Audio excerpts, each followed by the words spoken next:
દ્વારકામાં ચાલી રહેલા ડિમોલિશન મુદ્દે હર્ષ સંઘવીની પોસ્ટ। હર્ષ સંઘવીએ સોશિયલ મીડિયા પર પોસ્ટ કરી સરકારે મોટા પાયે દબાણ દૂર કર્યા હોવાનું કહ્યું।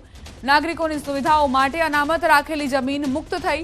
સંઘવીએ લખ્યું કે મુખ્યમંત્રીના નેતૃત્વ હેઠળ આ ભૂમિ ટૂંક સમયમાં લોકો માટે નવી સુવિધાઓનું આયોજન કરશે। બધા માટે સારા ભવિષ્ય તરફ એક મહાન પગલું। ડિમોલિશન ને લઈને ગૃહ રાજ્યમંત્રી હર્ષ સંઘવીની આ પોસ્ટ એટલા માટે મહત્વપૂર્ણ કારણ કે તેમણે એવું કહ્યું છે કે જે ગેરકાયદે દબાણો હતા તેને દૂર કરવામાં આવી રહ્યા છે અને સાથે જ તે જમીન હવે વિકાસનું મહત્વપૂર્ણ પાસું બનશે કારણ કે અહીં વિકાસ થશે અને જે નાગરિકો માટે સુખાકારી સાબિત થશે।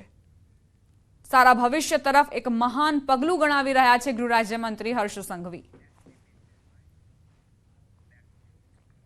બનાસકાંઠા જિલ્લાનું વિભાજન કરીને નવો વાવ-થરાદ જિલ્લો બનાવતા દિયોદરના સ્થાનિક લોકો દિયોદરને જિલ્લો બનાવી ઓગળ નામ આપો તેવી માંગ સાથે છેલ્લા 15 દિવસથી વિરોધ કરી રહ્યા છે। દિયોદરમાં પહેલા વેપારીઓએ બજારો બંધ રાખીને વિરોધ કર્યો હતો, તે બાદ છેલ્લા 10 દિવસથી ઓગળ સંકલન સમિતિ દ્વારા ધરણા પ્રદર્શન કરાઈ રહ્યું છે। આજે દિયોદરના સ્થાનિકો આગેવાનોએ વિવિધ સંગઠનો અને નેતાઓ સાથે દિયોદરના ધરણા સ્થળથી ઓગળધામ સુધી વિશાળ વાહન રેલીનું આયોજન કર્યું। આ રેલી દિયોદરથી 15 કિલોમીટર દૂર આંગણધામ ખાતે પહોંચી જ્યાં મહાયજ્ઞ કરી અને સરકાર દિયોદરને જિલ્લો બનાવે તેવી માંગ કરી। મહુવાના તલગાજરડામાં ચિત્રકૂટ એવોર્ડ દરમિયાન મોરારી બાપુએ ધારાસભ્યની હાજરીમાં મંચ પરથી હળવા મૂડમાં માંગણી કરી। મહુવા જિલ્લો બને એવી ઈચ્છા દર્શાવી। આ ઉપરાંત વિદ્યા સહાયકના પગાર વધારા પર પણ મોરારી બાપુ બોલ્યા।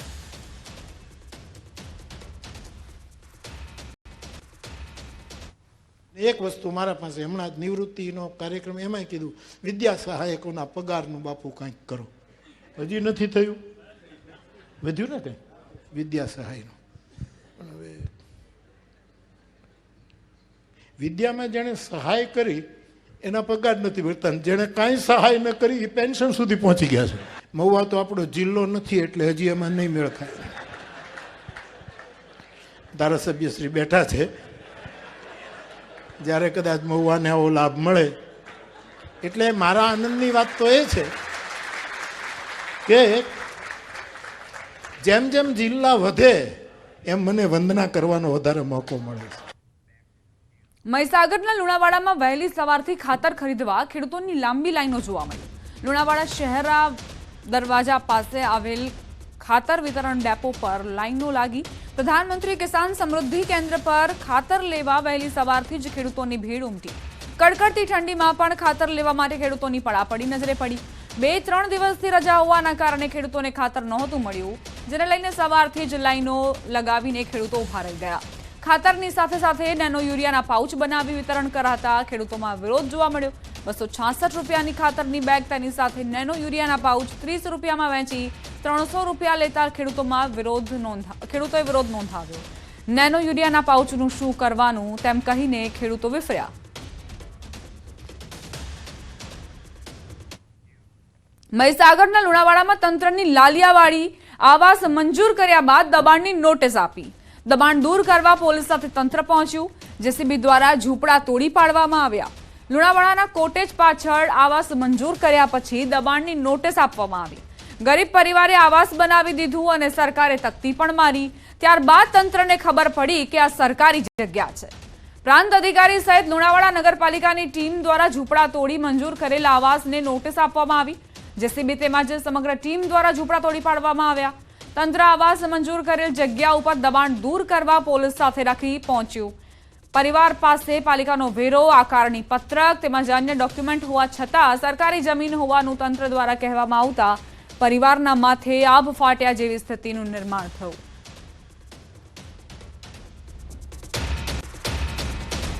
અમારા જોડે બધું ગ્રુપ છે, જમીન અમારે ઘરવેરું ભરતા હતા, આકારણી બી છે।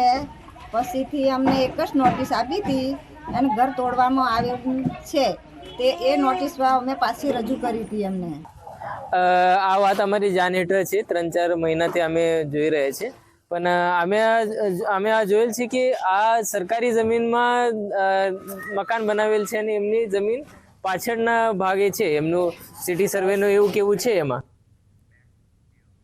ખરાબ રસ્તો અને પાણી ભરાવી સમસ્યાને લઈને જૂનાગઢના લોકો ત્રાહિમામ પોકારી ઉઠ્યા છે. કૃષ્ણા પાર્ક સોસાયટીના રસ્તામાં પાણી ભરાતા લોકોને ભારે હાલાકી પડી રહી છે. લોકો કહી રહ્યા છે કે ભૂગર્ભ ગટર તેમજ પીવાના પાણીની લાઇનનું કામ પૂર્ણ થયું હોવા છતાં પણ પાણી ભરાઈ રહ્યા છે.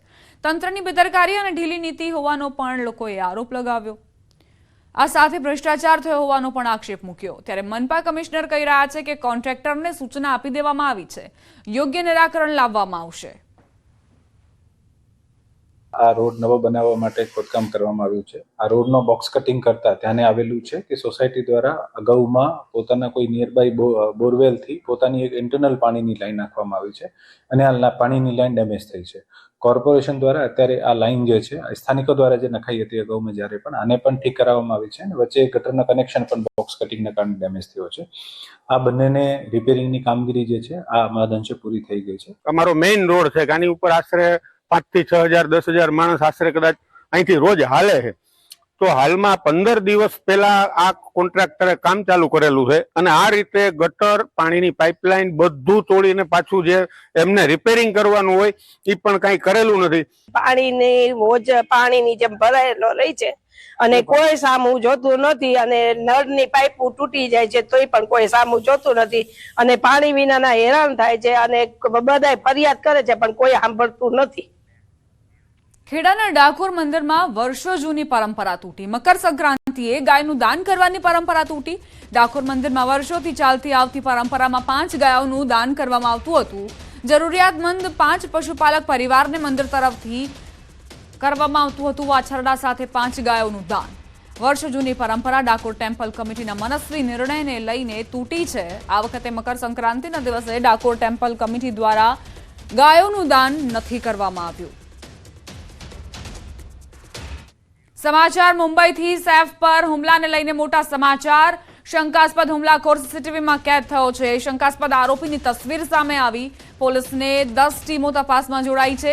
પોલીસે અજાણ્યા શખ્સ સામે ગુનો દાખલ કર્યો છે. સૈફનું ઓપરેશન કરાયું, હાલ તબિયત સ્થિર હોવાની જાણકારી.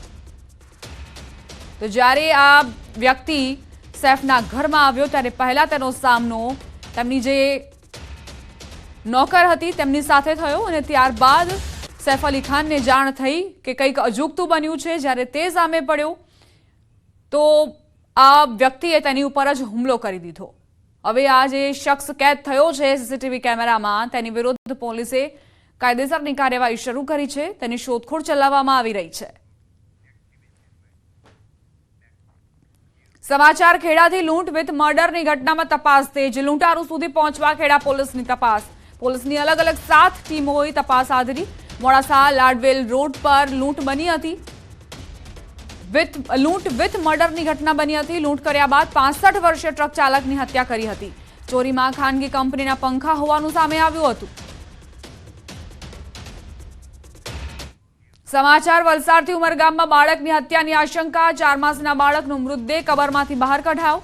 મૃતદેહ પેનલ પીએમ માટે સુરત મોકલાશે. આ કિસ્સામાં બાળક હાથમાંથી પડી જતા મોતને ભેટ્યાનું કહેનાર યુવક બીજા દિવસે ગુમ થઈ જતા બાળકના મોત અંગે અનેક સવાલ ઉઠ્યા હતા.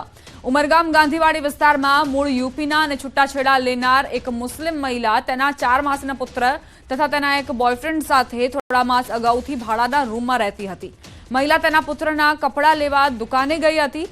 કપડાં લઈ મહિલા ઘરે પરત આવતા તેના પ્રેમીએ તેને જણાવ્યું હતું કે તેણીનો પુત્ર હાથમાંથી નીચે પડી રહ્યો હતો અને ત્યારબાદ તે રડી રહ્યો હતો. આથી તેને રડતો બંધ કરવા જતા યુવકે મોઢા ઉપર હાથ મૂકતા બાળક મૃત્યુ પામ્યો હતો. ઘટનાની જાણ થતાં આસપાસના લોકો ભેગા થયા. કબ્રસ્તાનમાં બાળકના મૃતદેહની દફનવિધિ કરી સૌ કોઈ ઘરે પરત ફરી ગયા. બીજા દિવસે પ્રેમી ન દેખાતા મહિલાએ આજુબાજુમાં તપાસ કરી છતાં તેના કોઈ સગડ ન મળ્યા.